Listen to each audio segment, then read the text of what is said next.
Pessoal, boa noite a todos. Vamos dar início à coletiva de imprensa do técnico Roger Machado, depois de Palmeiras 1, Fluminense 0. Dessa vez, como temos apenas 3 jornalistas, vamos fazer 2 perguntas por cada jornalista, começando pela Aline Nastari, do TNT Esportes. Boa noite, Aline. Boa noite, Pedro. Boa noite, Roger, para todo mundo que acompanha também. Roger, queria que você fizesse a análise como você faz costume da partida, mas eu queria que você trouxesse um ponto específico. A gente viu no primeiro tempo o Fluminense tendo 3 chances claras, uma numa bela jogada e não conseguindo colocar a bola na rede. E no primeiro erro defensivo, e já na segunda etapa, o Palmeiras consegue fazer o gol dele.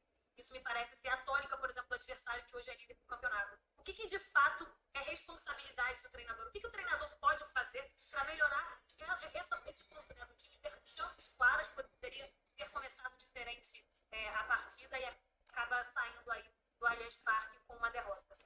Então, a gente pode analisar a partida, né, pela questão objetiva, né, do resultado final, né, e eu vou ter sido derrotado fora de casa pelo líder do campeonato, né, mas analisando a partida do ponto de vista da subjetividade, né, da qualidade do conteúdo do jogo que nós conseguimos fazer em boa parte da partida, né, me fica a impressão assim, muito clara, né, que nós produzimos muito bem, conseguimos controlar um adversário forte, né, que é um adversário com uma característica bem particular, assim, contundente, que no dia de hoje não conseguiu criar, porque a gente conseguiu marcar bem na maioria das vezes.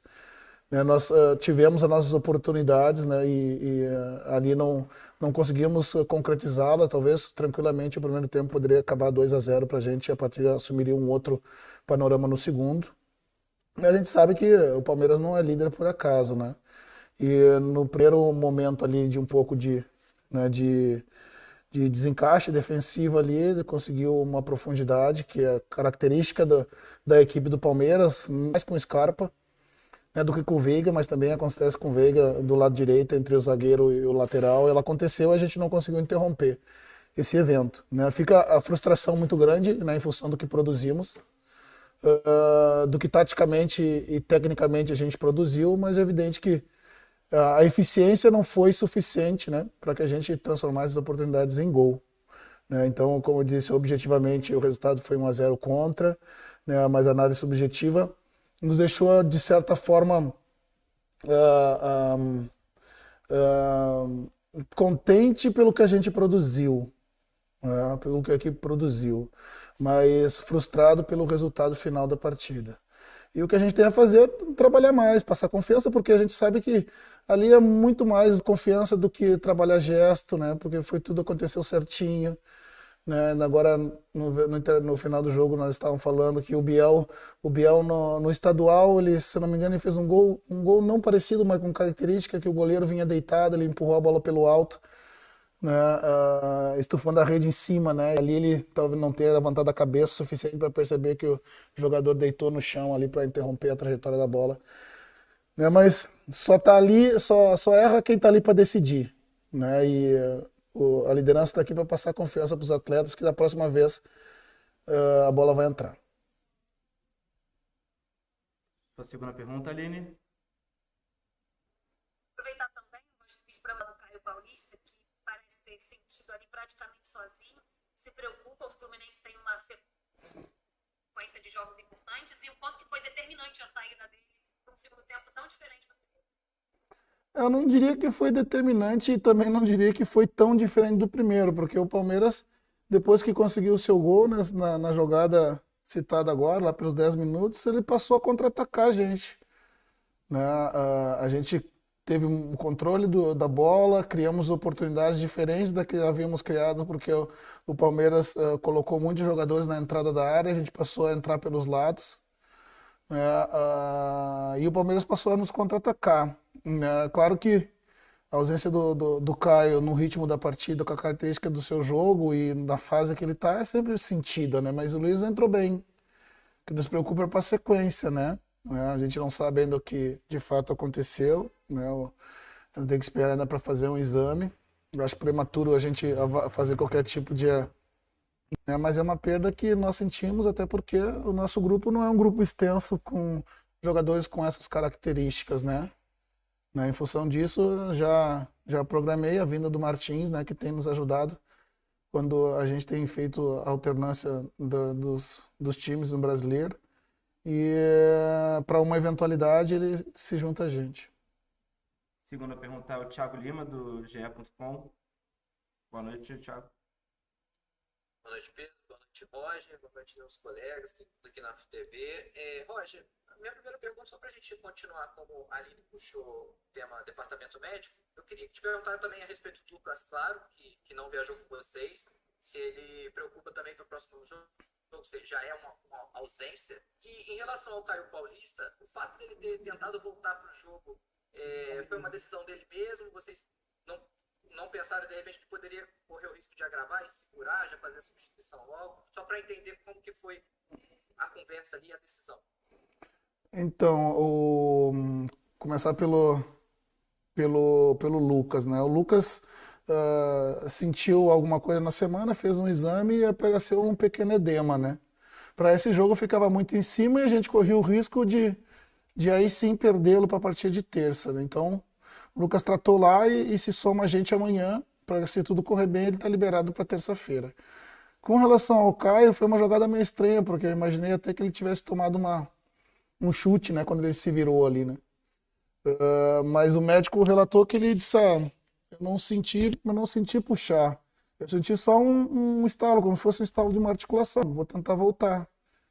Né? Então, quando ele voltou, ele daí manifestou rapidamente que não tinha condição de continuar mais. Né? Então, ali foi a decisão de momento ali, mas penso que não, né, pelo pouco tempo que ele ficou em campo ali, não possa ter agravado alguma coisa eventualmente.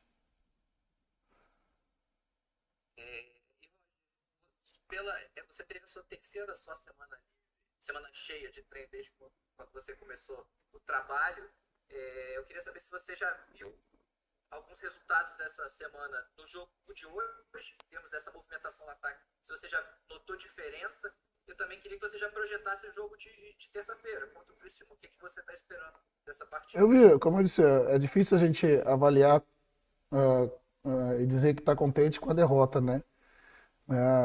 Por vezes a gente é mal interpretado, mas se a gente analisar subjetivamente, né, diferente da objetividade do resultado, né, a parte da semana a gente usa para recuperar os atletas, para recuperar a questão, mas trabalhar algumas movimentações que eu pude ver hoje, né, que eu salientei no intervalo, que estavam gerando espaço, as flutuações dos nossos pontas, né, principalmente o Biel, que tem uma capacidade de flutuar mais, né, do que o Caio, que é um jogador mais agudo, né, e um ponta. As nossas saídas lá de trás, né, colocando muitas vezes o volante lateralizado com o Martinelli rompendo o meio dentro da sua característica. Isso aconteceram e, para mim, na minha opinião, foi nítido no primeiro tempo. Sobretudo, mas foram situações trabalhadas na semana, mas são situações que elas já vêm sendo trabalhadas no decorrer do ano e a gente sabe que elas já estão dentro dos atletas, né? O que a gente procura trabalhar na semana foi muito mais as questões de controles básicos, assim, de movimentações básicas, né? De controle de transição, de preenchimento de área, né? Defensiva e ofensivamente, de controle de linha defensiva, né? Controlar o contra-ataque do adversário. Isso a gente trabalhou com um pouquinho mais, mas uma semana contra 25 semanas sem trabalho ainda falta muito ainda, né? Mas o que eu falei para os atletas foi justamente isso. Daqui para frente a gente não vai ter mais semanas abertas, né? A gente passando dessas fases das competições que nós estamos, mas tudo que os atletas precisam já do modelo já está dentro deles e por vezes uma semana aberta tirada para descansar a cabeça, né? Muito mais para que tu ter ganho de parte física, porque a partir dessa parte do ano, né, não vai ter tanto ganho substancial, né? Mas como eu disse, eu gostei do que eu vi, né? Não gostei do resultado, evidentemente. Imagino que todo mundo não tenha gostado. Mas nos dá uma satisfação de que a gente jogou bem contra o líder do campeonato. Poderíamos ter sorte melhor. Infelizmente não tivemos. O último jornalista a perguntar é o Pedro Rangel, do Saudações Tricolores. Boa noite, Pedro. Boa noite, Pedro Maia. Boa noite, os amigos presentes aqui na Flu TV. Roger, Essa semana que o Thiago se referiu, que você acabou de comentar, ela também pode ter sido importante para você trazer o Fluminense hoje contra o Palmeiras com a força máxima, mesmo tendo na terça-feira um jogo decisivo e inicial, né, do mata-mata pela Copa do Brasil. Você pretende vir com força máxima nesses 2 jogos seguintes da Copa do Brasil, contra o Criciúma, né? Vai ser terça-feira, depois sábado aqui no Rio de Janeiro, porque terça-feira que vem volta a Libertadores e é um jogo com essa mega importância que tem. Como é que você pretende fazer? Tem força máxima nesses 3 jogos? Não, Pretende o- mesclar o time? não, a ideia é a gente ir com força máxima sempre que possível a partir de agora. Né? A gente teve uma janela lá até o último jogo da classificação contra o River, acho que mais o jogo do São Paulo, que foi o primeiro do brasileiro, que a gente fez ali 12 jogos hoje na sequência e que depois a gente teve uma queda de rendimento porque né, emocionalmente tinha alcançado em tese aqueles objetivos imediatos e a gente teve uma queda e voltamos de novo a uma sequência forte. Agora com essa semana a ideia é que eu já falei para os atletas, né, que o final desse mês e o mês de agosto, eles são decisivos para nossas aspirações nas competições. São semanas eliminatórias e semanas em que vai até o final de agosto se encerra o primeiro turno do Campeonato Brasileiro e tudo que acontecer vai determinar o que para frente vai desenrolar. Então, a partir de agora, a ideia inicial sempre, né, pode haver modificações, mas a ideia inicial é que a gente vá com força máxima, né, para pegar essa janela forte, né, começando pelo jogo de hoje, que a gente entende que era um jogo muito importante, até, bem provável, perto do final do mês que vem. Para finalizar, Roger, assim, queria que você avaliasse a atuação do Ganso, né? Mais uma vez, falasse um pouquinho da atuação dele, do Casares, sobretudo, e especialmente falasse do Kaique, é um garoto, né, uma joia de xerém, que começou a temporada muito bem, acabou oscilando um pouco, acabou perdendo um pouco de espaço. Queria que você falasse também um pouquinho do Kaique, se o Kaique já merece mais espaço no seu time. Então, o Paulo e o Casares, e especialmente o Paulo, né? O Casares entrou com essa missão de jogar mais dentro do bloco, receber essa bola, como muitas vezes ele recebeu, né, municiar os jogadores à frente, e depois o Paulo eu coloquei, né, como segundo volante para que a gente pudesse empurrar meus 2 laterais ao mesmo tempo para dentro do campo de ataque. Né, para a gente começar a ter umas jogadas laterais à medida que o Palmeiras congestionava todo o seu centro do campo. Né, a ideia foi essa, na minha opinião, ela funcionou relativamente bem e a gente passou a ter o controle do jogo, sofreu um pouquinho mais com os contra-ataques, mas teve o controle do jogo, né? Erramos em algumas tomadas de decisão de tentar insistir com essa bola pelo meio, né? Sendo que a gente tinha que abrir, fazer ultrapassagem e pesar na área para conseguir gerar oportunidade de gol efetivamente. Em relação ao Kaique, né, o processo é natural, assim como eu já falei em outras vezes, que se dá passos à frente e passos atrás, mas no caso do Kaique ainda há a questão que o Kaique ele permanece conosco mais 5, 6 meses e depois transfere, né, para o seu clube detentor do seu passe. E é muito difícil para o jogador jovem, né, conseguir assimilar tudo isso e tudo que está acontecendo na sua vida, né, e ainda conciliando com a responsabilidade de estar defendendo o clube que o projetou. Né? Então, naturalmente, vão haver oscilações. Né?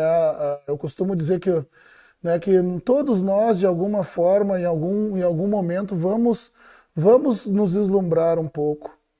A diferença é quanto tempo a gente fica dessa forma. Né? Alguns ficam um pouco tempo, né? Outros um pouco mais, e por vezes a carreira passa e a gente não consegue visualizar exatamente. Mas o Kaique tem se esforçado muito. Né? Tem trabalhado bastante para retomar o seu melhor momento, para poder nos ajudar. Né? Precisa evoluir em alguns aspectos, que eu já conversei com ele, que vão ser importantes para ele agora, mas vão ser muito mais importantes para acelerar o processo dele de adaptação no novo lugar. Né? Mas eu entendo que ele ainda tem motivação para estar aqui. Enquanto isso acontecer, ele vai procurando o seu espaço e à medida que for necessária a sua utilização, a gente vai fazer. Assim, então a gente finaliza a coletiva do técnico Roger Machado. Obrigado, Roger. Boa noite, gente.